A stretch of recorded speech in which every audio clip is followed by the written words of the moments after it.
my guests today are Spider Dobrovsky and Alexis Knapp. Alexis is a friend of What's Under the Bed and making her second appearance on the show today. And she was the breakout star from the sleeper hit Project X, which is over there, then became known for her standout performances as Stacie in the Pitch Perfect movies. Horror fans can see her in movies like Phobias and The Accursed, along with Down Below, which she stars alongside Bai Ling, Doug Jones, and Eric Roberts.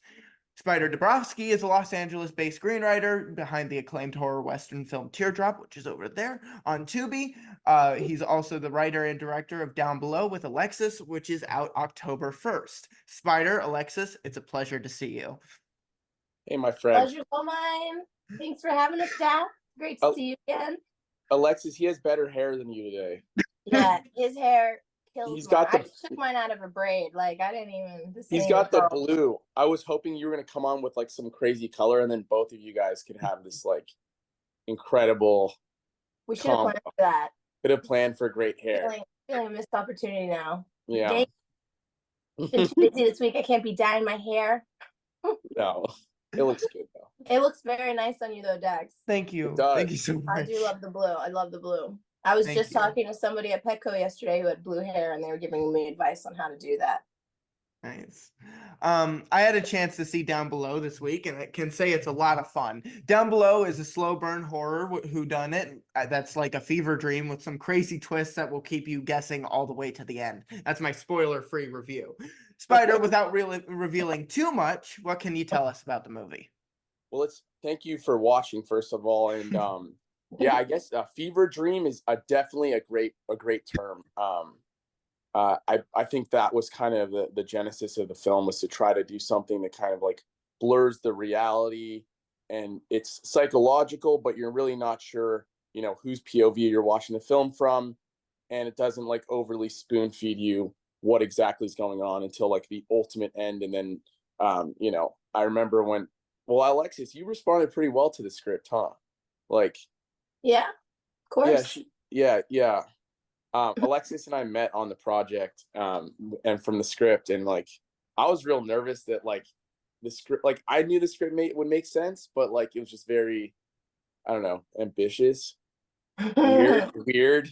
Definitely a little confusing for sure. Confusing, yeah, confusing. I guess that's the hard part. It's like when you're trying to make a film. I know for me, like, you know, it's funny because the script you mentioned, like Teardrop, is like was a horror western I wrote, and it's a much more conventional like horror film. Although actually we got a little bit of like hate from the slasher fans from it being like a little bit too mind-bending, but I knew that like I wanted to make a movie that was really different and still used genre and used tropes, but like really you couldn't figure it out from the beginning, because there's a lot of movies I watch, I'm like, I already know it, and you just kind of put them on in the background. And I feel like Down Below is not one of those movies that you can like passively watch. You kind of have to be like paying attention, which I like. I've always liked as an audience member films that were you had to take kind of seriously.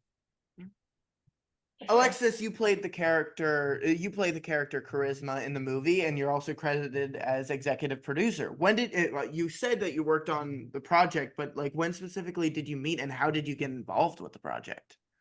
It was actually my old management company that Spider walked into. His parents, I believe, were repped by the same company, and he had gone through a long period of seeking charismas. And how many auditions did you hold, Spider?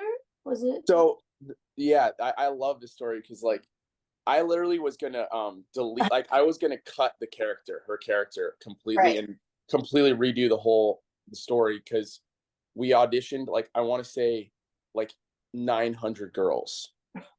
We basically put the part on the breakdowns. I don't know, it's like a large like site that if you have the right credentials on your film, they'll basically send out to all the agencies.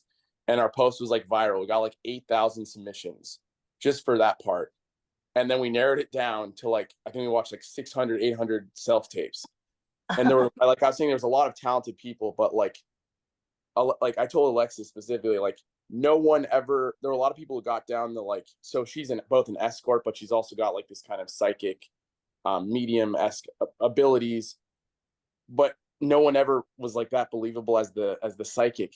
And basically I was basically going to delete the part, and then I just knew I knew Alexis of her, and so I just Hail Mary lobbed and try to get the script over there, and somehow it got to you and you actually read it, because there's a lot of actors who just won't read, and I figure if you don't read the script, you're not going to do the project. Like, it's not one of those ones, like, you know what I mean, like you couldn't like pitch it. And you read it, and then we met at some spot, and we hit it off, and then I feel like we were shooting like a week later or something, maybe a couple weeks later. Probably like 2 weeks, probably like 2 weeks later. Like, 2 weeks later. it was really fast.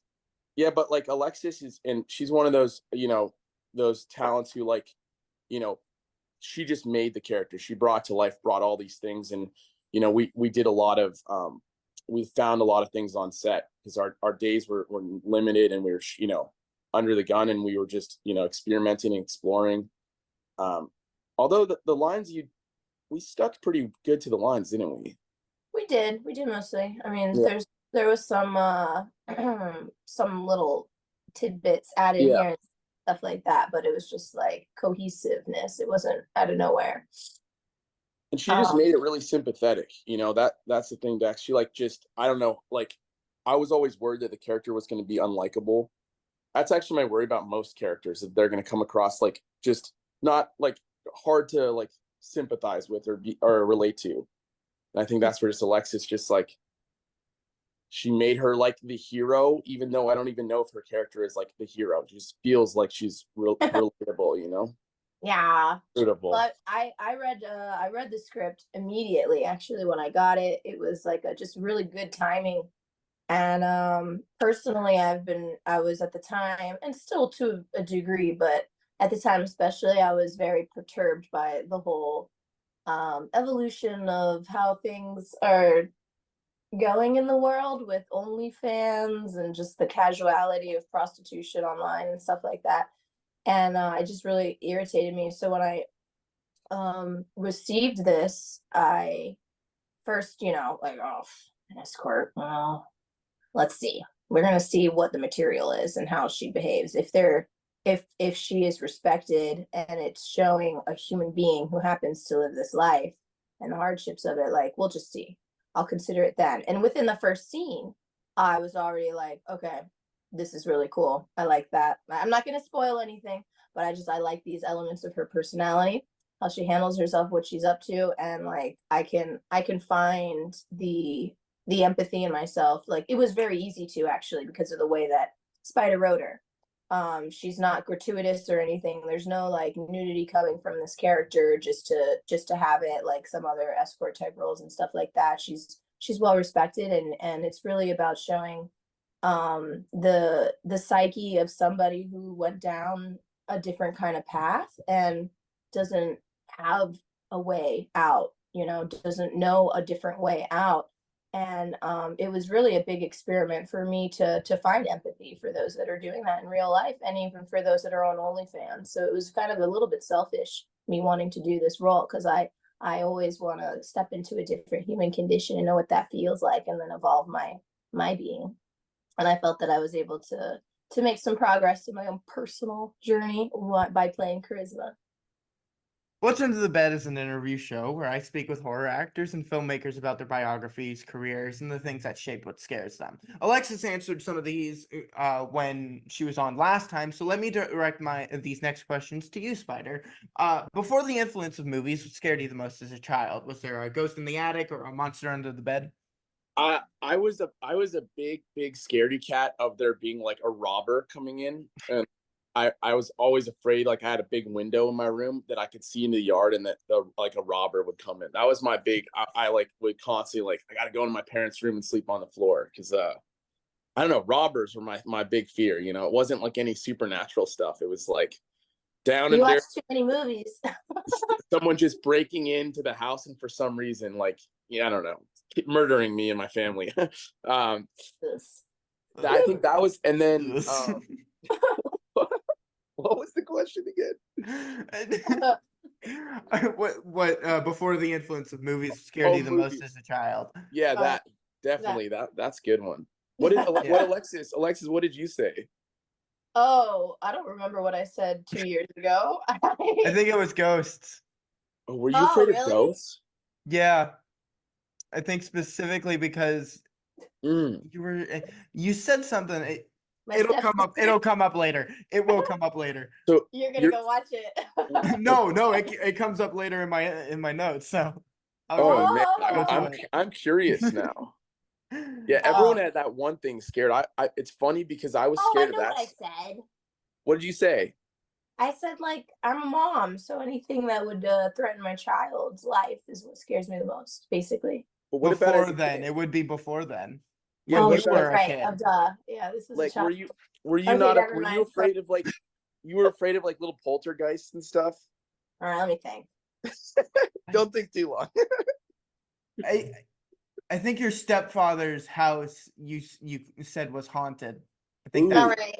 Okay, that's so why good. it went to that. That's actually good. Yeah, it's true. The basement. It was I was absolutely terrified of that basement. I was locked in it once. Oh my Mm. With gosh. my stepsisters Mm. for a long time. Pretty Oh brutal. my gosh. That's Yeah. that's better than mine. Mine was being robbed in Los Angeles. But it was just in your imagination. No one was binding you to a room. No. It was purely just someone, one of those OG robbers wearing like a ski mask, like breaking into the yard somehow. Well, they locked me down. Oh, Spider would lock me down below. I lived it. I wasn't afraid of ghosts. Actually, that's probably why I feel I have a higher tolerance to watching like ghost movies and stuff. Like supernatural ghost stuff doesn't scare me as much as like real stuff. Mm-hmm. Like the true crime, more those type of stories are much scarier to me than like when there's some sort of like supernatural element, demon, devil, that kind of stuff, or ghosts. I like watching those. I don't feel as like traumatized by those movies.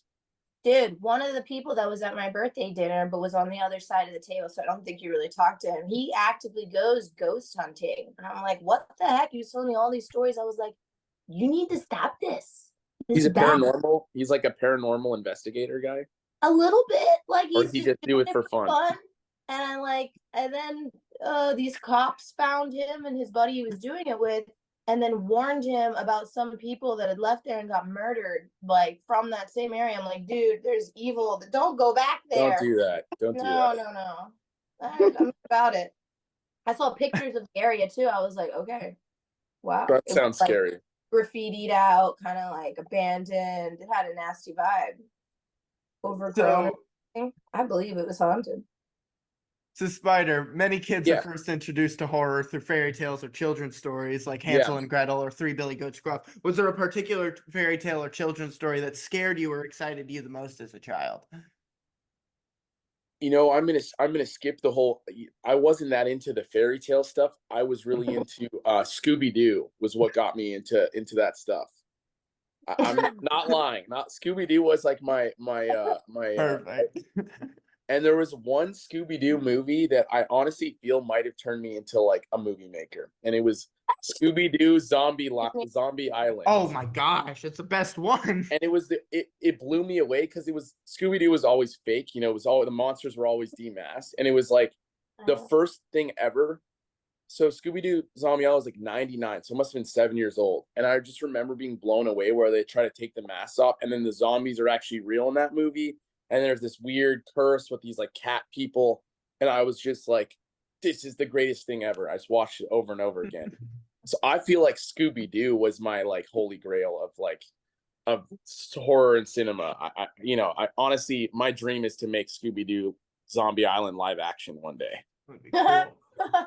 Hey, and Alexis, you could be. Well, I feel like the obvious choice would making you Daphne, but like you could also put the glasses on, crop your hair and be Velma.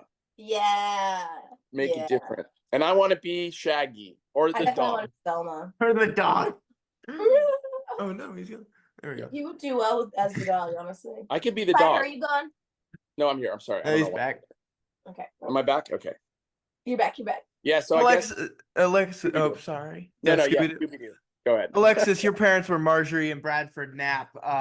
You were born July 31st, 1989 in Avonmore, Pennsylvania. It was a Monday. You were raised in the Outer Banks of North Carolina in a town called Kill Devil Hills. I believe you grew up in a 2-story house near the water with your older brothers, Zach and Jose. What were you like as a child growing up in the Outer Banks? Kill Devil Hills? You're Dax, from a place called Kill Devil Hills? Dax, you slay me. Yeah, that was all accurate. He's Wait, right. It was a Monday. It was a Monday. They call it Monday. I like the theme, the Monday theme. Okay. Yeah, Monday. You do that on purpose, Dax? Maybe. Kill Possibly. Devil Hills? Really? What was I like as a child? Is that what you Growing really? up in the Outer Banks, yeah. I was busy. My mom had me in piano lessons, voice lessons. I was taking flute. I was taking ballet, every form of dance you can imagine. And then I would go to Virginia and take really good ballet training up there, because if you don't get the good training, you're never going to be a ballerina. And then I would teach dance at her school. So when I wasn't doing all that stuff, I was escaping as much as possible, going to the woods. I just like being in the woods. I like climbing trees. I wanted to be by myself a lot of the times. I had friends sometimes, but most of the time I just like to escape to the woods by myself and go to the beach. And then video games. Once video games became like integrated into my daily activity, that kind of, it was hard to get out of the house to then go to the beach, to go to the woods. And then I just became a little creature on the computer 24/7, pretty much until I moved to LA. Were you computer gamer, or was it a different? Was computer it gamer, man? PC gamer all the way. Is that what true gamers are? PC gamers? Yeah. PC That's gamer. the true gamer. That's the I- true gamer. I played Smash Bros, Zelda, Halo, It's pretty. but I was always playing video games with my buddies. Like That's I wasn't. casual, bro. That's too casual. That's too casual for you. I Huh? was I play- like it's a lifestyle, man. I play Soulsborne games over and over again until I want to rip my hair out. I mean, if you're not doing that, you're not doing anything. Oh man, it's so nice to see you a little bit older, Dax. You are the same, but definitely grown. Thank Nice. you. You're looking more mature. How old are you now? I'm 17. All right. You can work with for me next year. Yeah. That was the deal, right? Yeah. So you guys, when you went on, or when you met him, you were like what, like 14 years old or Oh something? my god, I wanted to I was adopt 15. him. I was 15. 15. It was about 2 years ago. I was like, this kid's so cool. Hold on, I want Let me know to if you turn need it a on mom. him. I want to turn it on. Oh Dax. God. How did? Oh you, no. Hi, Dax. On Hi. Monday, you were born. No. How did you end up doing this like so young? That's crazy. Yeah. I was about 12. I had watched a documentary on Kane Hodder's experience, and as a young kid, around 5 to 8, I was really bullied severely. And Kane Hodder was also bullied severely, and he talked about it in his documentary, and I related to it incredibly. And I turned to my dad and said, I want to talk to that guy. And my dad was like, well, you can't just talk to him. You should have a reason so you're a more memorable experience. So we came up with doing an interview show. It was during the COVID lockdown, and we were like going around, like we did like some virtual convention stuff, and I met D Wallace, and I said something that I think just like kind of knocked me. Like I said something that I didn't think the words of, and the reaction, though good, made me think that I'm gonna drop this all, and I dropped it for like 2 years. And then at 14, Danielle Harris encouraged me to pick it back up, and I started, and I haven't stopped. So you started at like 12. Like you had your first interview with someone, you were like 12. The idea came at 12. I was 14 on my first interview. The idea came up at 12. Still be- crazy though. You know, 14. I can relate to it though, Alexis. You know, because I was on the Jay Leno show when I was 13. Oh, that's right. For filming cars, and then going to car conventions and like interviewing like car people and getting in the car with them and like filming their Ferraris and like talking about it to the camera, and it became this huge phenomenon. But I realized now I was like 12, 13 years old, like You gotta being get that sent on picture, man. interviews, you know? Proud. So I can like heavily relate to basically, but I dropped it all, man. I dropped it all when I basically was like started high school because I was like getting too much weird attention now where I was like, I just want to be a normal kid. And I like hit it and just stopped doing it. So I respect for you for like just, you know, owning it and doing it because it's also not that easy. No. You Dax, did you get homeschooled? No, I was not homeschooled. I was I'm a Montessori school a Montessori student all the way. So the bullying was taking place there? Yep. It was the first school I had ever been in. I was bullied pretty severely, mostly because I was in a very white Christian neighborhood and I was the only atheist in my class. Oh, And so all of them were telling me to go that I'll die and burn in hell. So that was a lot of fun. What? Yeah. These are like 5-year-old, these Eight are like again? 7-year-old, 8-year-old, 5-year-old kids. Yeah. Oh my Most of them God. were older than me, like significantly older than me. Do you Most of still identify as atheist? Yeah, I'm probably I'm pretty atheist. All right, Dad. Interesting. It gets a little Interesting. agnostic in points, but I'm pretty atheist. I used to be atheist. You're pretty atheist. I'm pretty atheist. Pretty I'm pretty atheist. atheist. So I'm pretty interesting. atheist. I don't think there's was any gods, but I atheist don't at your know. age, honestly. Yeah. Alexis, his office is like putting our backgrounds to shame. Oh my God, I shouldn't show my background. No, like he's got these movie posters and collectibles and a flaming bag of Cheetos for some reason Yeah, mixed man, in I there. told you, Dax don't play, man. Is No, that flaming bag of Cheetos like part of it has something to do with Alexis. Oh my God. Is that an homage to you? What It's What an you- homage. It's Oh. an Come on, homage eating to. I'm so ashamed. there's significance I to even that? ate them recently. A lot. No. Oh In the man, past few months, over the summer, I had Oh no. quite a few bags. I'm not gonna Oh lie. I tried no. Not the puffs, again. the lime ones, Oh my taquita, God. Takis, all Talkies. the. Not again. I was going for it. Now I'm off again. I'm off. Spider.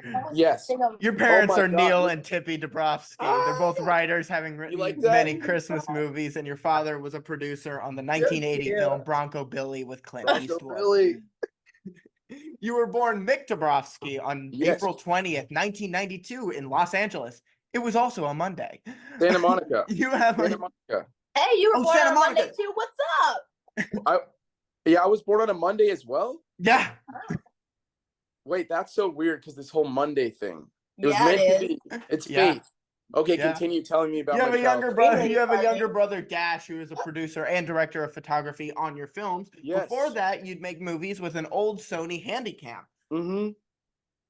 God. What was it like growing up in Los Angeles, and who were the Carparazzi? There's the see Alexi, see the little guy with the camera? That's Dash. That's Yeah, Dash oh before my he was God. angry. He was even having angry tantrums then too. What He was for? always angry boy. Oh my gosh. Yeah, that was that photo was in the LA Times, that one. Yeah. That was the little Carparazzi gang. It was me, my best friends at the time, Paul and Brandon, and my little brother Dash. Unfortunately, all those two friends, the fame was so large that we all like got into a fight and stopped talking by the time high school started, which is crazy. My brother and I are still close, obviously. Broke up. Yeah, we were just a little gang of dudes who just loved cars, and it really just started out as like a little innocent hobby of like film, standing on my parents' corner and like videotaping it. And then we started compiling them, and we ended up filming. Long story short, this like Ferrari that was stolen by the Swedish mobster, and then he crashed his car in the PCH. It became this big story. They used our footage in the case. It was pretty wild. But I guess it's so funny because I never looked at. So my parents are both writers, and my dad did produce Bronco Billy, starring Clint Eastwood. He has some good Clint Eastwood stories. And my mom and him met and started writing together. They're true love soulmates. You meet them, and all they do is spend time together. They just got back from Ireland. They wrote my whole life, and I didn't really know what the hell was going on in the living room when they were writing. I just didn't really even think about scripts or anything like that. I liked movies, and I always liked filming stuff like without story. So I just kind of liked filming. Like I would do prank, we'd throw smoke bombs in neighbors' yards, and I would videotape the people coming out of the house looking. I like doing that stuff, and I had a knack for like editing it and putting like punk rock, Sum 41 music on to make these great edits. But Do any of them still exist? I still have a couple. One of them was called Bomb Squad. It was just a video of me and like a bunch of 11-year-olds just pranking people. And then there's a much older one, like when I was your age, doing stupid stuff, high school people do, and filming it in like an hour-long video, and it's on a DVD somewhere. And then I got into photography, but again, I never actually declared. So it seems like you and Alexis, you guys were like very out and about with your like intentional with your passions. We would call it, right? Mm-hmm. Yeah. Like I'm producing a movie right now, so I mean. There you go. Woo! Yeah. About that next. Yeah, it's cool. I just like doing this stuff, and I never like thought about doing any of it as like a career or anything. I just was like, oh, I'm good at this camera stuff. I'll be the like photographer for my friend group. It was more like that.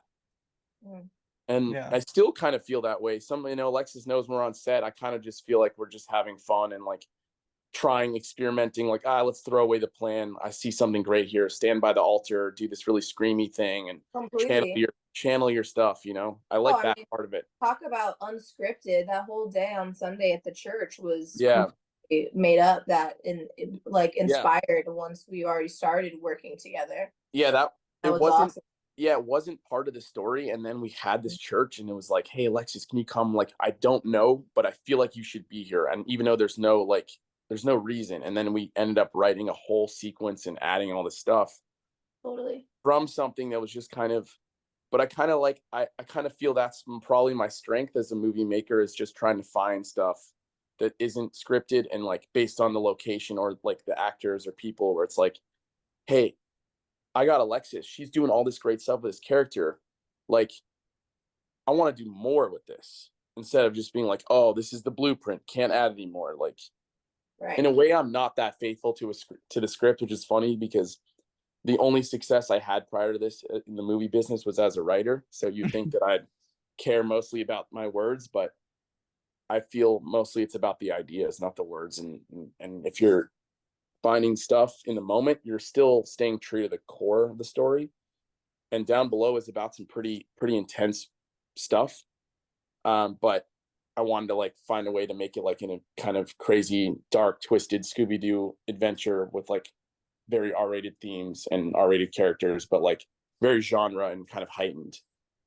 And so I'm glad you segued into your writing, because I want to say that Spider is a beast at writing. Dude has like 20 scripts. 20? Yeah, 20. Ready to go. God. I started reading one of them, and I was like, how the hell did you think of this? This is so freaking good. Yeah. What the hell? But it's like high budget, so we're going to get there. We're going to get to the high budget stuff eventually. This one first. Yes. Rainbow Road. Yeah, good one. Big budget. Hey, anyone out there have $120 million? Oh, jeez. All of which should go to me, and then I'm going to make it no budget. Down Below is a horror mystery thriller. Were you both fans of horror movies, and did your parents have any restrictions on what you were able to watch as kids? And Alexis, let's start with you. Do you have restrictions on what your daughter is able to watch? Oh yeah, of course. She's not going to be allowed to watch this one. Not for a while. There's too much. It's not that it's very violent or anything, but just the escort character and stuff. I don't want her to be exposed to that yet. She's only 13. For me, I'm definitely not as strict as my mom was with me. I mean, I wasn't even allowed to watch Jurassic Park. I had to watch it through like a blanket. Like they were, and I had to have my head in a blanket so that I couldn't actually see. I could hear, but I couldn't see. No, it's freaking Jurassic Park. That's not even horror. So, growing up, I wasn't. But whatever. Yeah. Okay. Monster horror. It's a monster horror. But yeah, like I like the kind of horrors that really Mhm. make you think and aren't like really overly Mhm. gruesome. I think the Mm, gruesomeness is what I can't really. It's what I don't want to stomach. I Mhm. can do it yeah, as an actor. It can be fun as an actor, big time. sure. But to watch stories that are highlighting that so much, it's just like I don't think it's like healthy for a human being to see so much gore. You know, it's for an empathic. I'm very empathic. Like I'm usually the one that's crying when other people are doing speeches or talking openly or sharing something.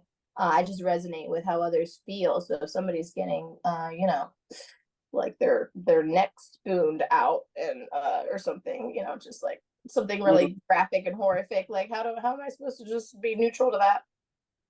You know, so I usually don't watch horror unless it's one with a real soul like this one.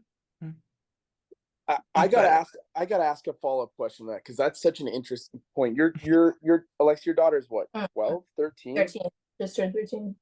It's so funny because I feel that the like surface part of Down Below, I don't think is that hard to watch. Like the actual thing, but I would be mostly worried if I had a kid of them watching the film from the like what the movie is really about and what really happened kind of stuff. Like that part I'd be um like I don't know. I mean, I'm interested like and I You mean also the word that starts with a P, right? yes. Yeah, yeah. Yes. I don't, we don't say it right. No, Yeah, no, yeah, and no spoiler. like I think which is interesting um like Dax, like what did you make of all the content?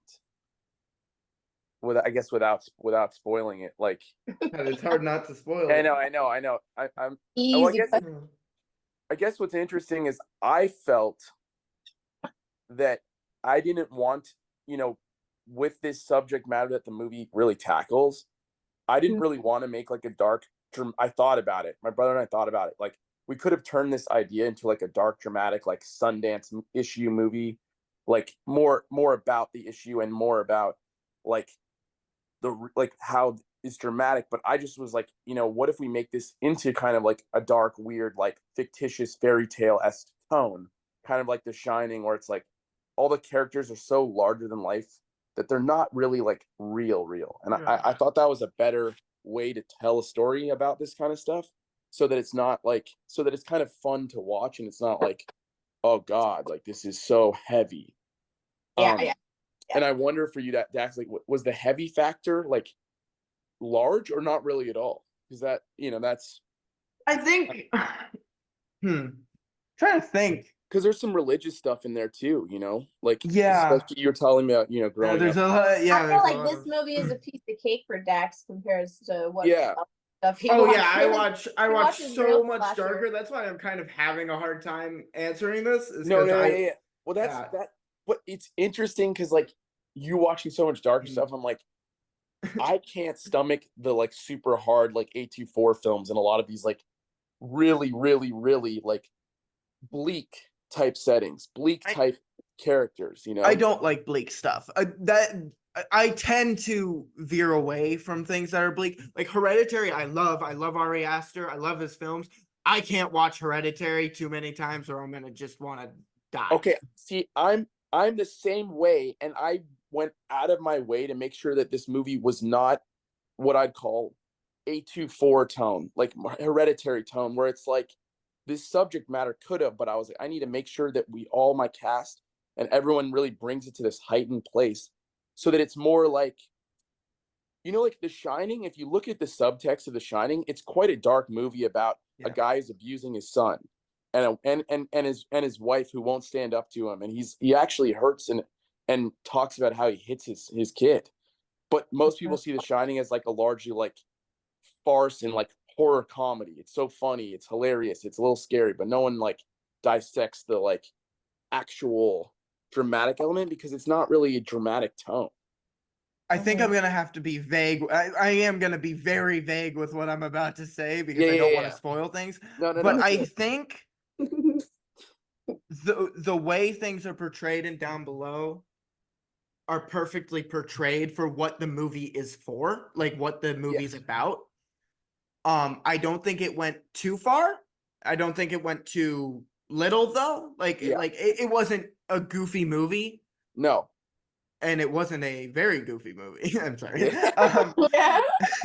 It wasn't a Great it wasn't a goofy movie, but it also wasn't like super serious where you couldn't get like it was just like it wasn't a like slog to live through because it's so depressing and it's just hitting you every which way with just depression. But it was still very like it was still grounded.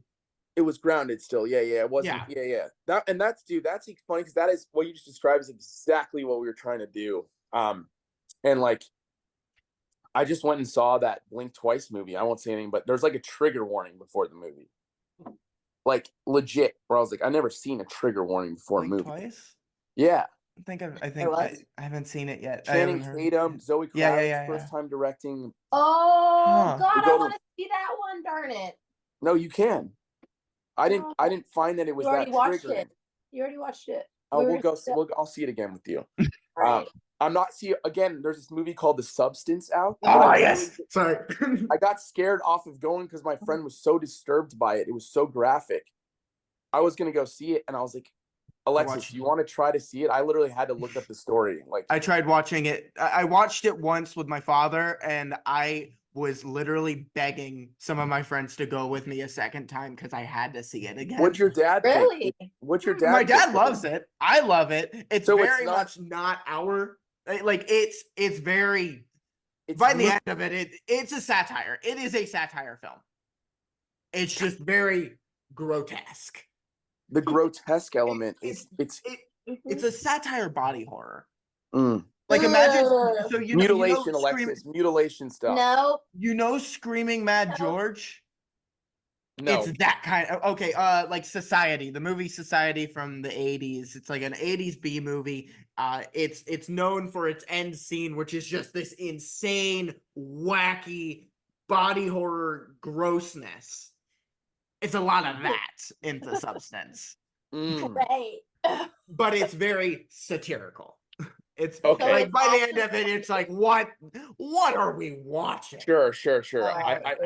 Oh my gosh. I see. It's very over the top. I don't want to spoil anything, but there's a scene with like gallons and gallons and gallons of blood just sprayed everywhere. That kind of satirical. See, like Quentin Tarantino type blood. That's just goofy. Or Evil so Dead. Is it supposed to be funny or no? I think it's supposed to be funny. Okay. I think it's supposed to be silly. Yeah. Why is it supposed to be funny then? Yeah, I think it's supposed to be funny. All right. It's basically pretty trippy. There's a large divide amongst the horror audience of like what type of horror. Like some people, I have a friend whose body horror is like his thing. He's like The Substance is the greatest movie ever made. I had another friend who's like, he likes the psychological horror, and he's like, I walked out of The Substance. I like the mystery horror the most. I like The Sixth Sense and Skeleton Key. Have you guys seen Skeleton Key? I have not seen Skeleton Key. Oh my god! My dad is whispering so good. So I love plot twist in horror movies. That's been my thing always. Mystery plot twist horror films. The Others with Nicole Kidman. That type of movie. A little bit gothic. I like a little bit gothic. A little bit like some sort of thing like that. But I can handle certain types of hard horror films. I did like the original Saw, but the original Saw is the best one, and then the rest I can just not watch again. They're just they get so because they lost so much. Story or what? No, they just get too much. Okay. Alexis, have you seen Saw, the original Saw? No, Spider, no. The first Saw is a great movie. It's a great mystery. It's a cop horror. It's a cop detective drama. Yeah, it's not like the other ones. And Tobin Bell, who I just love, he plays like Jigsaw. I actually have him. I had him attached to my comedy script once. I was like, we were trying to get it to going because I was like, oh my god, John Kramer, Jigsaw, like because his acting in it, Alexis, like is so good. Like his character turned out to be the star of the whole thing. So they basically made all 7 movies, like learning about his backstory and stuff. Yeah, and Maybe from the like guy. and the traps then get like way over the top, and Yeah. it like to me that's not fun. I'm not a No, fan no, no. of what is called torture corn. I'm not gonna say the real world Yes. word, but Yes. like that's not my Oh, thing. I don't yeah. like that kind of stuff. That's what I was thinking about your friend who thought Substance was so good, Spider. I was like, Yeah. oh, Yeah. Let's go see it. Let's go see it together. It's a no good way. movie. It is a good No movie. way. It's there's definitely moments where you should look away. Ugh. I'm gonna be like this the whole time. It's not gonna be fun. Nope. Nope. I'll pass on that one. I'll go see Blink. I'll go see Blink. Let's go see the angry robot. No, the metal robot. There's The some sort of- Wild Robot. Yeah, let's go see that. Let's go see something light.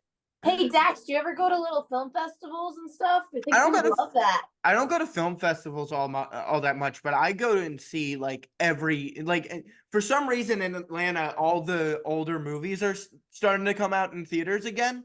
I just saw yesterday I saw Howl's Moving Castle on the big screen. Oh my god, I love that movie. Yeah, it was pretty awesome. Studio Ghibli movies are playing all over AMC. I'm trying to go see Spirited Away again. Yeah. Princess Mononoke is my favorite. I want to see those big screen. I've never seen those on the big screen. Alexis, have you seen Princess Mononoke? It'll be your favorite film. What are you talking about, man? Hayao Miyazaki is my fucking god. Okay. Oh my god, Princess Mononoke, the soundtrack and the world.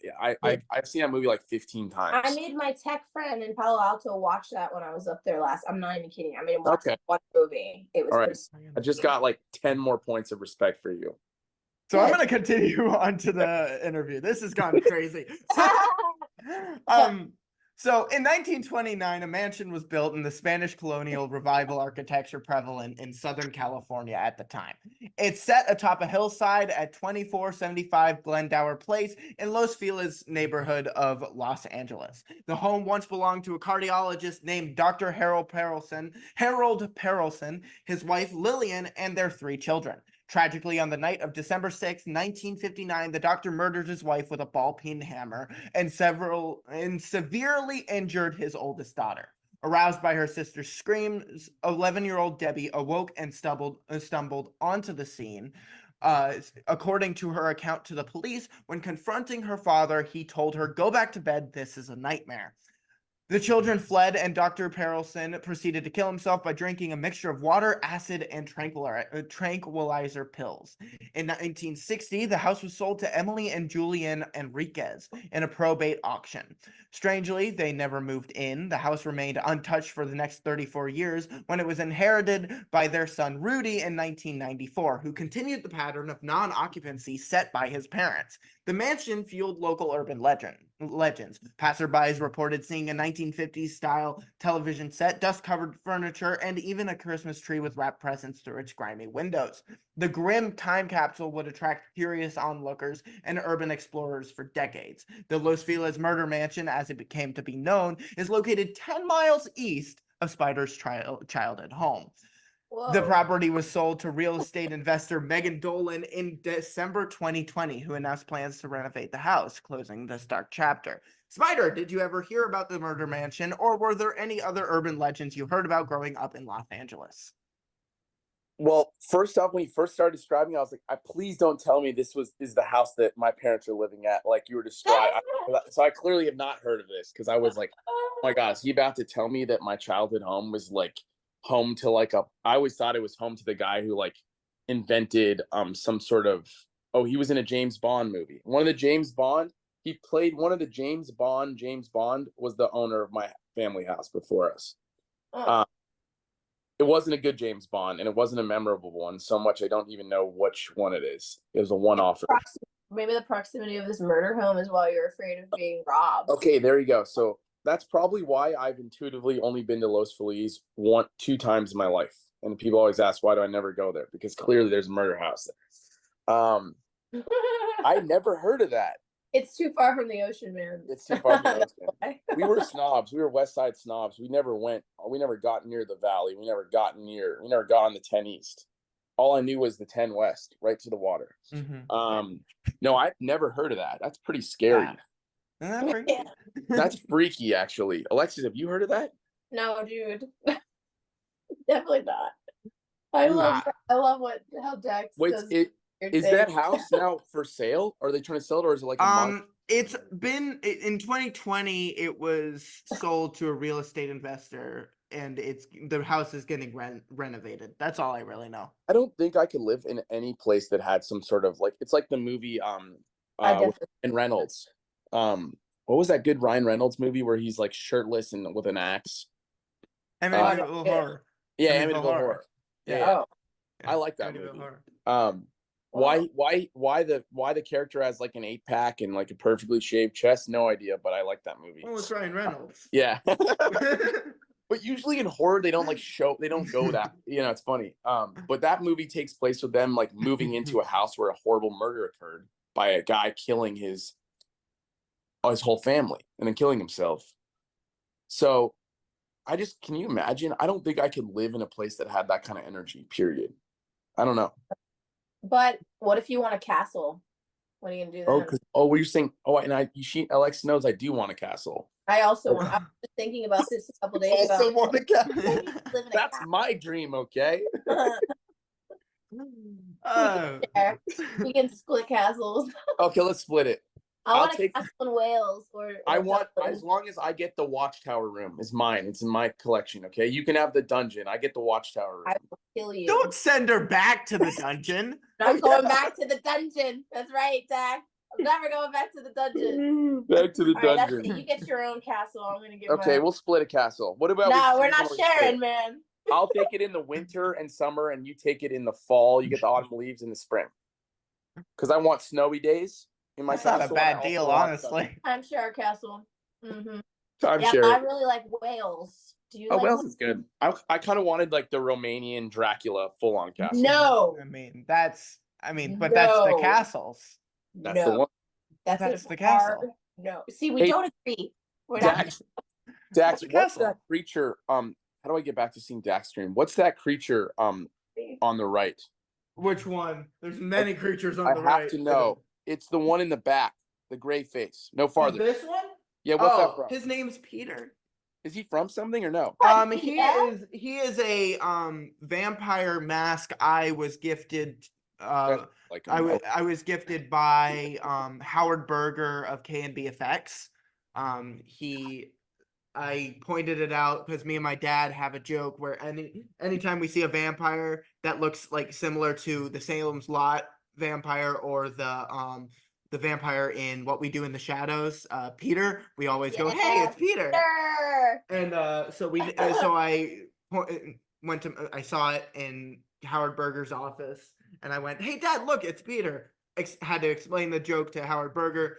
When we got back home, it was in a box at the front of our house. Cool. That's so sweet. It's awesome. Sweet. It's funny because he reminds me of like Penny Dreadful, one of the Penny Dreadful demon vampires, or like honestly a little bit like the Prometheus alien engineer, not gonna lie. That's why I was looking. Yeah. Peter was my favorite character in that movie too. Yeah, he's the best. He really was the best. He really was the best. It's Peter. Spider, you're an avid surfer. I had William Catt, the greatest American hero and star of the cult classic surfing movie, The Big Wednesday, on the show. He grew up in LA and has been surfing his whole life. So I quizzed him on his surfing knowledge. I would like to do the same. Quiz me. You if I quiz can. Me. That's, by the way, what an amazing guest. What an amazing guest. Yeah, that was awesome. He's so kind. Alexis, I don't know if you surf or not, but please join in. Then definitely join in if you. She has a bad knee. On what Hawaiian island is the Banzai pipeline located? Maui. I'm gonna guess you don't have an answer. No. Oahu. It's Oahu. It's Oahu. I wouldn't have known. I just watched Pipeline. Those waves are way out of my league. Second question. My brother would know that. He's a big surfer. Is he a big wave surfer? Yeah, he is. He's rode with Kelly Slater and stuff. They're buds. Oh wow. Yeah. Second question. What California city was nicknamed Surf City, USA? Huntington. That's it. Good job. Oh, all right. I've surfed Huntington before, so I know it. And third question is a multiple choice. Where did crime novelist Agatha Christie learn how to surf? A. Cornwall, B. South Africa, or C. Biarritz. I want to say South Africa. That's it. Really? She was introduced to surfing in 1922 on a trip to South Africa. She became a very good surfer and is thought to be the first Western woman to stand up on a surfboard. Alexis, how in the world did I just guess that? I guessed it too. You know what I mean? Good job. We said it at the same time. You said it too? Okay. Yeah. We're awesome. We're awesome. Good Yeah, job, we get guys. some big money now. I was like, where's my prize for answering I know. that? $1 million. Your prize is you get this bag of Cheetos. I want you to send me Peter in a box to my house. Never. He's mine. Never give up Peter, dude. That thing is I will pretty never. sweet. I like That the is a family heirloom now. that For sure. cat skull thing is pretty cool too. The deer head. Deer head, yeah. Antler.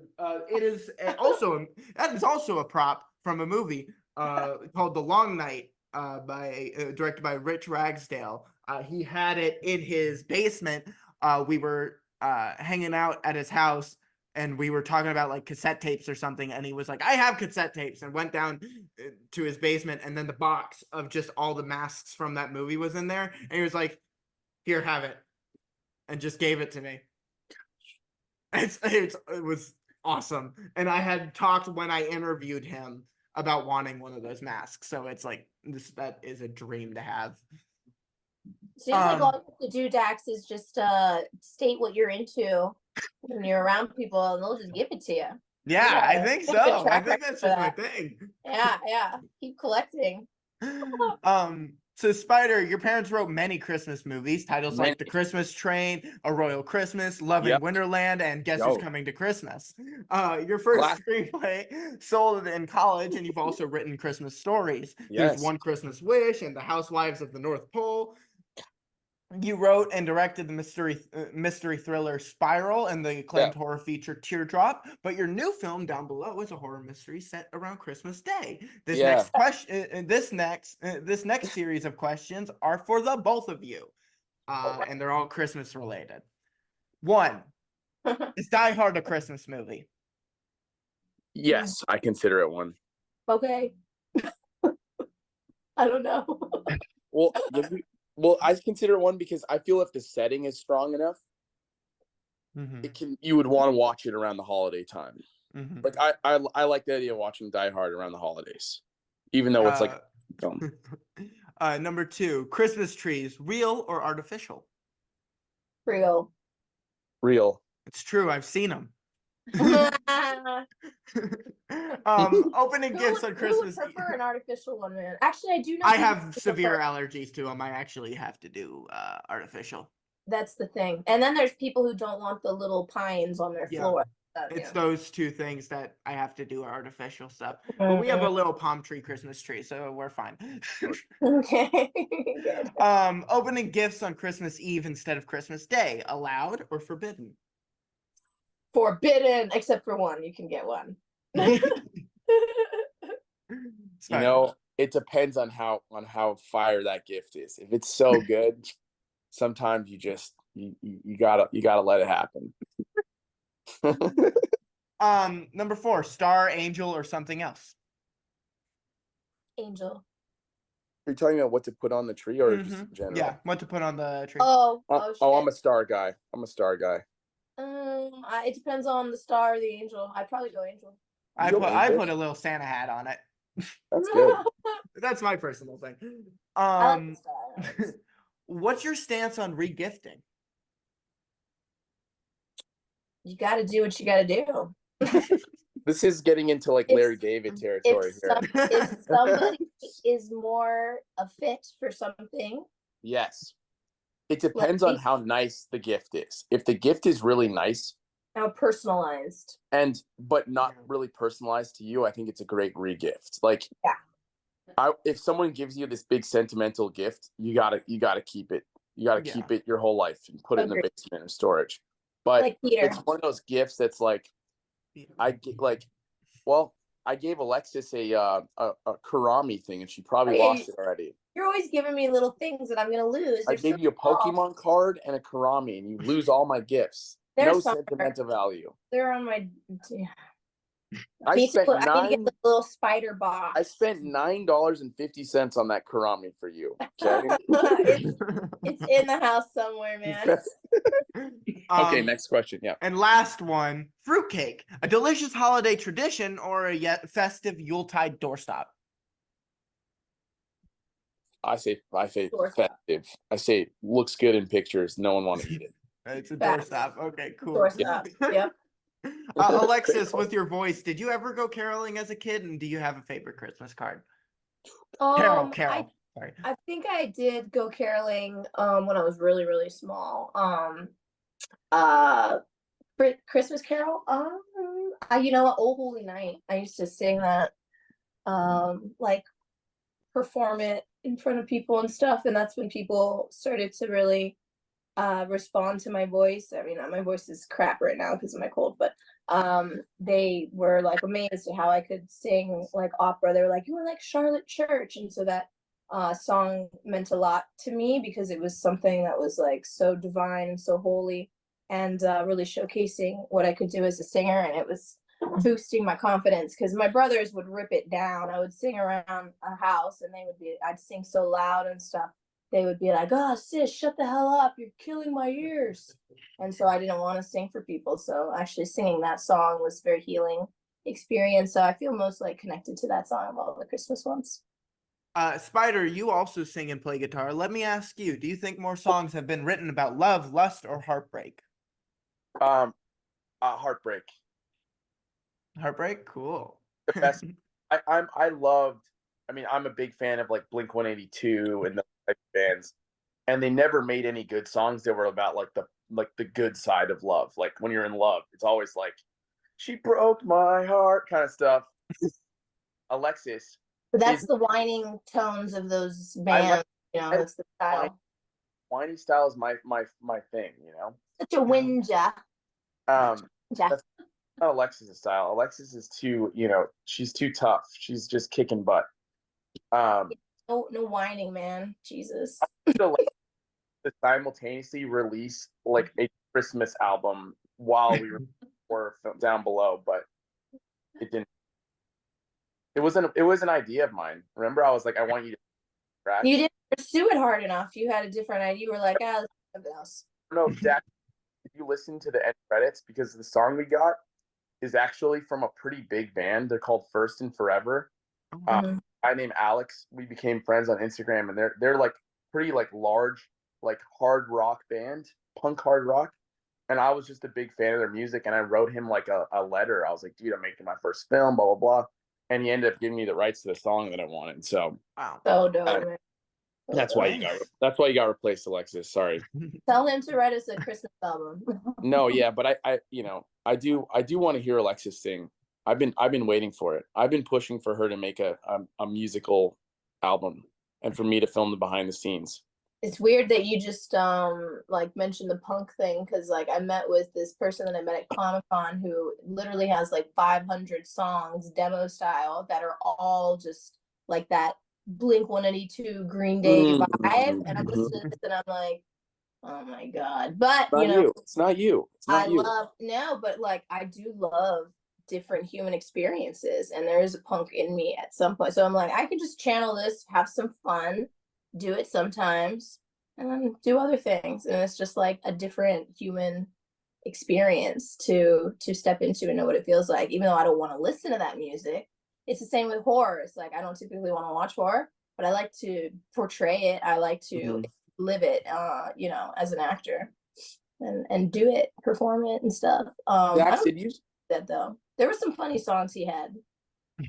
Dax, did you say that I was a singer and a guitarist? Because I'm pretty mid. I'm pretty mid at guitar. I always fantasized about being in a rock band and being a rock star, but the closest I'm going to get to that. Making a movie about it. It's hard.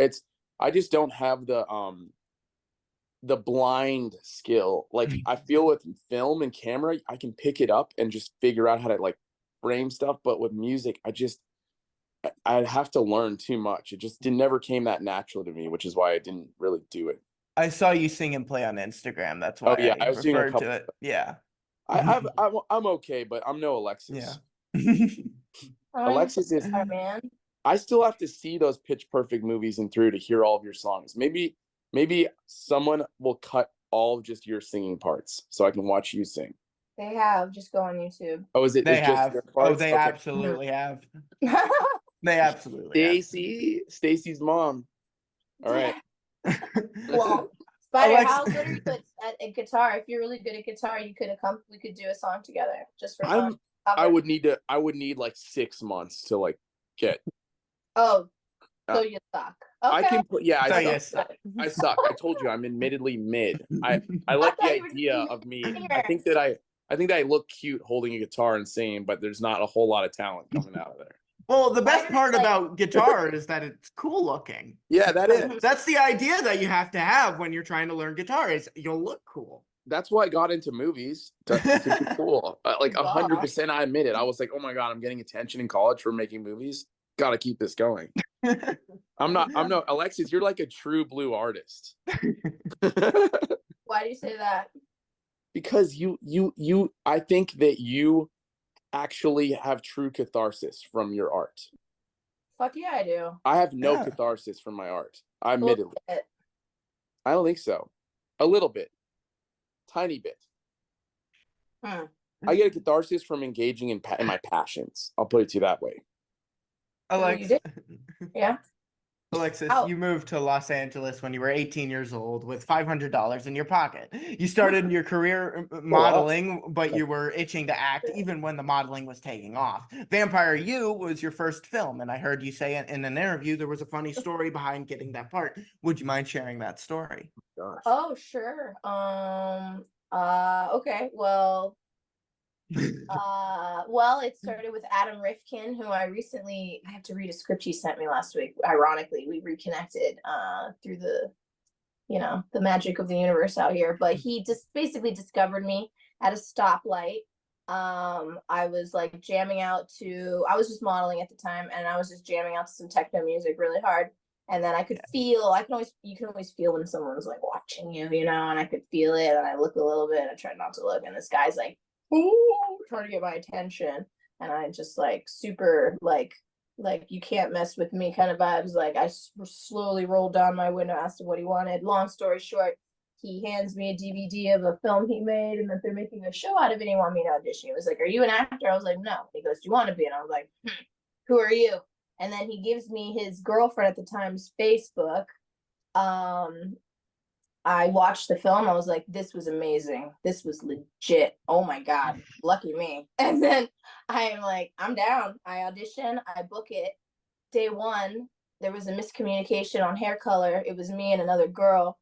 I was supposed to have lighter hair. And I was like, I'm going to darken it a little bit, okay? And he was like, yeah, that's fine. That's fine. I ended up going almost like all black.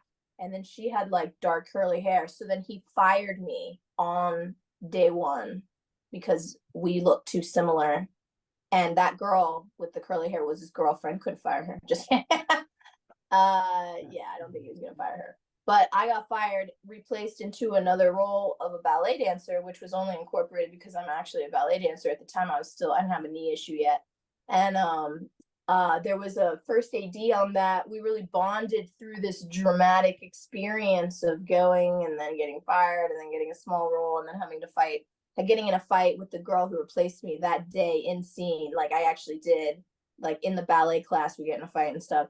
So that guy, that first AD, he basically connected me to all the Mormons in Utah that made Vamp You. And I don't know if I auditioned. I just met them because he already saw me at work in that play and stuff. And I just met them, and then they hired me on. So I think that's the funny story, is that getting fired by one thing is what led me to get Vamp You. I think that you getting hired a job at a stoplight listening techno is like That's the dream. I was in my element. that sounds like one of those Hollywood dream stories. Also, yeah, but I didn't get to do the job. But you know what's funny is that like I'm very like I've like kind of a late bloomer sexually, and definitely didn't want to do nudity or simulated sex at that time at all. And the character, if you watch, it's called Look, and if you watch it, they put it on Showtime. The girl who plays me, she does a lot of sex, like a lot. So I don't know what would have happened if I actually was doing the role. I would have been like, I'm not doing this. So I might have gotten fired then too. Who knows? I also feel I like wasn't ready for that. doesn't there something too, like I feel like that stoplight story is also like how you get abducted by a serial killer, where some guy's Yeah. like, Oh, hey, absolutely. That's why I Hey, looked at him like, hi "Who pretty they to girl, you?" do you want to be in my movie? You know, it's like instead you end up not a serial killer victim, you end up in a Hollywood movie. I mean, it's pretty amazing. Yeah, yeah. So, Spider, do you imagine yourself making any horror movies with monsters like vampires, zombies, werewolves? And do you prefer fast zombies or slow zombies? I so want, honestly, my next movie, I mean, I want to just work. To be honest, I've been doing this long enough where I just love the idea of being on a job and working. But I love the idea of monster movies. I mean, Creature of the Black Lagoon was like one of my favorite movies as a kid. So like, oh, there it is. Yeah, yeah, little guy. I love vampires. I wrote like 12 of the best pages of my life on a vampire script, and then I just shelved it. I'd still revisit it. I have a bunch of scripts that I think have the much more like creature genre kind of thing that I really want to do. But I feel in order to do a movie like that, I really need to meet someone who's like an incredible special effects makeup artist, which is not easy to find. I know some. But yeah, and you know, Alexis, that's what I love. Alexis has a very good voice when she doesn't have a cold. So I feel that you would make a really great monster. Like you would. I know I would. Like I feel I'm the with only all- person who can see you, or I'm like, she would make a sick monster. Because But you with- have a very like alluring, intoxicating voice. And I think that if we put you under like the scary, weird, some sort of makeup of some sort of like creature, oh my God, it would be so good as like a Medusa. I want to make a Medusa movie with Alexis. I'm Yeah. calling it. Snakes are a part of my like hereditary. Like, That would be so yes, I would love to do that. It's honestly where I feel I'm leaning most in my next movie. I want to try to do a lot of practical stuff, a lot of like practical effects and do that kind of stuff. But it would be really assembling a different team, and also really making a story based on that creature, because I don't like when they're creature movies and they're like barely in it. Like I like when there's a lot of them. And speaking of creature, we have Doug Jones, but he's not playing a creature in our movie. He's playing a man. That's right. He is so funny. It's pretty. I think that was the only day where I was like kind of ruining some takes by laughing in the background because he was so funny. Him and Alexis together. I was like, we were really. It was blessed. hilarious. It was hard to like. He's too funny. He's actually too funny. I know. He's the nicest, sweetest guy ever. Dax, have you interviewed Doug Jones? I have not. Oh my God. We got to make that happen. Yeah, we got to make that happen. Doug, he is literally the most funny, nice, like sweet guy I think I ever met in my life. Of all time. Me and him email all the time, and we write emails. We're OG. Yeah, I wrote Shape of Water with Guillermo del Toro. So yeah, I've got the posters. You got the posters. I've got the you posters. You got to put those posters up. Yeah. Wait, Spider, did you already write the Medusa thing? Because you mentioned that. Yes, I did. I did. You did write that. It's called Boiling the Frog. Nobody steal my idea. It's copyrighted. It's at WGA, right? It's WJ, and also it's the kind of movie where I wanted to make a movie about Medusa, but not do it like where it's like her name is Medusa and it's like more like, again, psychological, dramatic, where there's this like culty woman. She's like leading a kind of weird cult, but you get a sense that she's not just human. It's amazing. I love it, dude. Send that to me. You didn't send that to me. I'll send it to you. I'll say one last thing about being a creature is like with all my acrobatic and dance training, it's like implementing that is something I truly can't wait to do. And speaking of Doug Jones, is like he's always played for real, and he can move his body in these ethereal creature like beautiful ways, like an octopus behind you.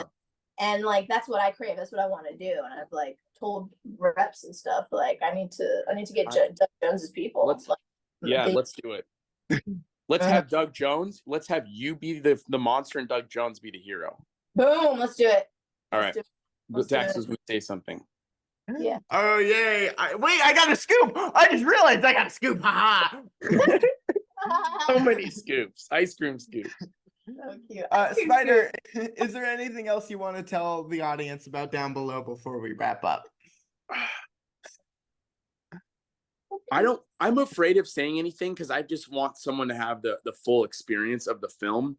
And even so, like, we really worked on making a trailer that gave away literally nothing. And I know for me, my favorite films have been ones that I just kind of walked into and was just like, I don't know where this is going. And I'll nerd out for a sec, but like, I love Tarkovsky. He did like Solaris, Stalker, all those films. And Stanley Kubrick, Eyes Wide Shut is one of my favorites, which has a little bit of Christmas as well. And I basically hope that whoever watches the movie just, make sure it's nighttime, okay? And put your phone away. That's it. Have the full experience. I can't say much more about it other than like these, Alexis and all these great actors we have add so much to it. And I think that it's different. And I think that we're in a time where movies need to be different and they need to shake things up and make people finish with a lot of, with like questions and like thoughts of their own. And I think Down Below will provide that. And Alexis has pink hair, which, come on. Hey, and it's not my hair. It's really me. Yeah. I love the shot where when they put the poop on the deck and then you're chasing the guy. Oh yeah. I think it's so unique and so different. The style of just how you film that, and it's almost cartoon like in a way. See, that's what I was going for. A little bit cartoonish could have such a bad context, but it's like it's heightened, very heightened is what I look at it. Spider, I think you have a great voice too. I always think that you have a very interesting, unique voice. I like to. Thank you. It's a good acting voice. Thank you. Yeah, did you recognize me in the movie, Dax? Oh, absolutely. Yeah, absolutely. Nobody cares about seeing me. They care about seeing Alexis, Dougie. Bai Ling is crazy awesome in this film. You should have her on as well because she's done some sick horror movies. The Crow, and Alexis had a great day with her. Well, that's like the first day I worked with Alexis. It was and no, that was the second day I worked with Bai. She's an amazing woman. I get sushi with her like every couple of weeks, and she is so funny. Our whole cast, like Eric Roberts, he was like Eric Roberts. Like I was like, he was telling me all about like Entourage and everything, but like now this guy is like Dancing with the Stars. You know that? He's the new star, new season of Dancing with the Stars. Really? What? I'll vote for him. I literally love that guy. He just came out with his book and he was talking about like, he's like, I just love to work and I love to act. I love to be things. And like, I don't care if I'm doing 1,000 movies, like it's fun. I'm like, dude, Aww. he's like fame, none of that stuff matters. He's like acting. And he gave me, after we shot with him, he like came and huddled with me and my brother. And he's like, you guys are doing what you're meant to do. This is the greatest job in the world. Like, keep going. I was like, man, I love him. That's so like fucking that's sweet. awesome. I literally so like he was the nicest, most supportive like guy. Or I was like definitely a little nervous because I hadn't really worked with anyone like who I'd really known, and he was so cool, and like he was so like for your dreams kind of guy, which I think just people need to have around, which is like keep going, because there's definitely hard parts about pursuing your dreams, but like this guy was like, oh yeah, keep it going, so Yeah. So Spider, my last question for you is a Sophie's choice. 2 must die so that 1 may live. Number 1, Stanley Kubrick's movie The Shining. Number 2, Tim Burton's film Ed Wood. Or number 3, Interstellar by Christopher Nolan. Oh my, did you look up all my favorites? Yeah, exactly. When you were going to Tim Burton, I was like, if you say Edward Scissorhands, I'll throw that off the island because that movie I like, but I don't like love it. No, Ed Wood. Wait, when you said Ed Wood, which is to me like Tim Burton's most like human film, Alexa, have you seen Ed Wood? No. It's Johnny Depp, and it's the greatest film because it's a biopic about the worst movie director who ever lived, a guy named Ed Wood. He like made these B movies, but they make the whole movie the style of a B movie. So he's like living in a B movie. Oh, that's so awesome. cool, man. So I have to what? What do I have to do? I have to throw one away? You have to throw 2 away Yeah. so that Oh. one can Gotta stay. kill 'em. Yeah, you got to kill 2 of these. These Okay. things will never be ever again on the Okay. face of the earth. Okay, I'm killing Ed Wood first. I'm killing Ed Wood. Love it. Oh, Yeah. wow. Jesus. Okay. After that? Yeah. Well, I'm going to tell you my thing. Then The Shining, which when I was 13 years old, I hated it, disliked it. It didn't make any sense to me. It wasn't straightforward enough.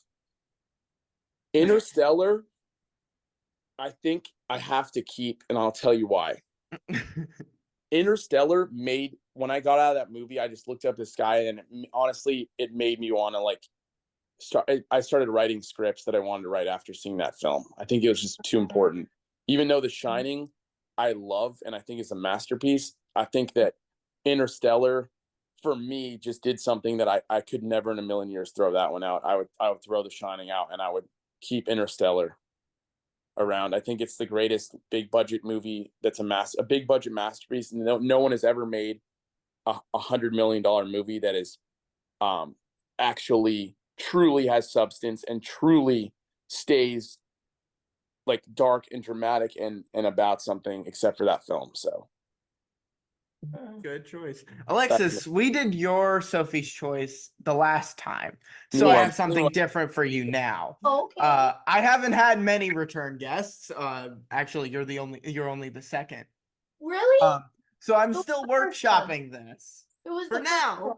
one? Daniel Krause, who was the writer of Shape of Water, actually.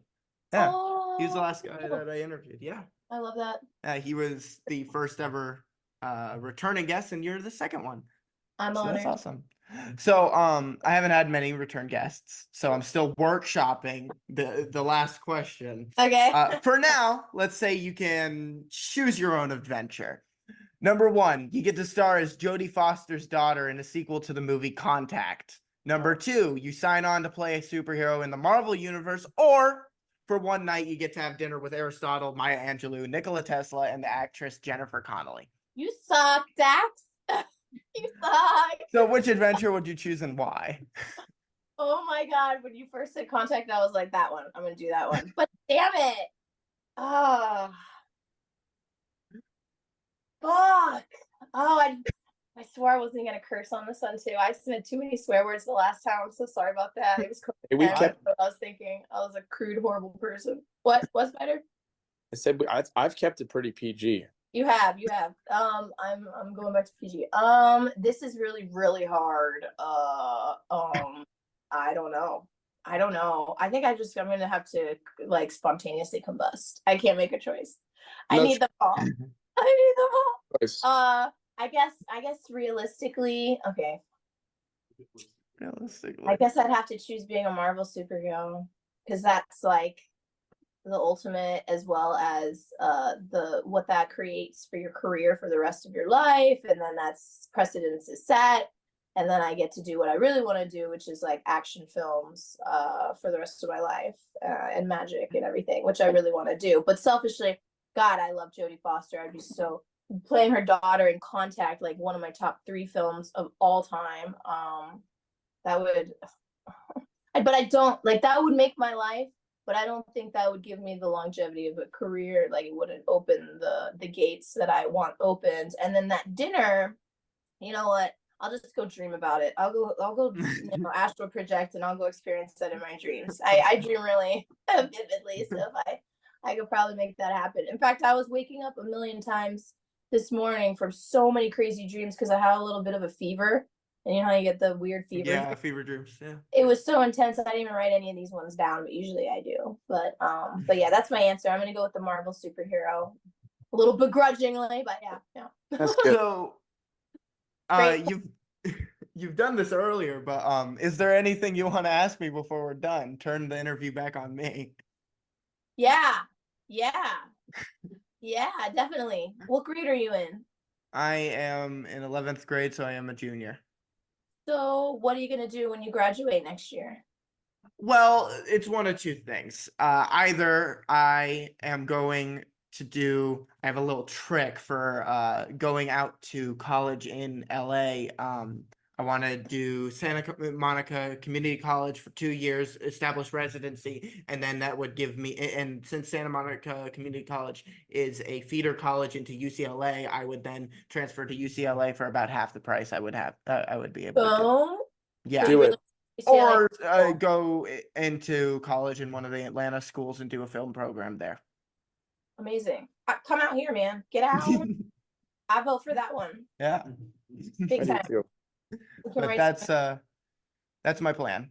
I love it. Just I do it. love it. It's gonna happen, man. You're a bright young dude. Do you have siblings? I have step siblings on my mom's side, but that's about it. Are they younger then? One is exactly 3 months older than me, and the other one is about 6 years younger than me. Are they bullying you, or is that No, they're great. I love them. I Alright. love them to death. good? They're my That's so good to hear. That's great. Yeah. And what color are you gonna go next for your hair? Once this fades out, I'll probably go like purple, something Okay. like that. I like purple. Would you And ever I go did pink? purple last time. Good, go pink? Maybe. Yeah. I could do it. I could rock a pink. So I- the movie down below is out October 1st. Thank you both for coming on to the show. Thank Thank you, you, Dax. Thanks for buddy. having us. You're awesome, dude. You're the best Thank you. man. You're the best. Literally. He Thank does you. have a very bright future. You see why I You- love him, right, Spider? I do. You're a sweet kid, man. Keep it going, dude. Keep making your dreams a reality, bro. Thank you so Love much. Right. watching, and keep us posted.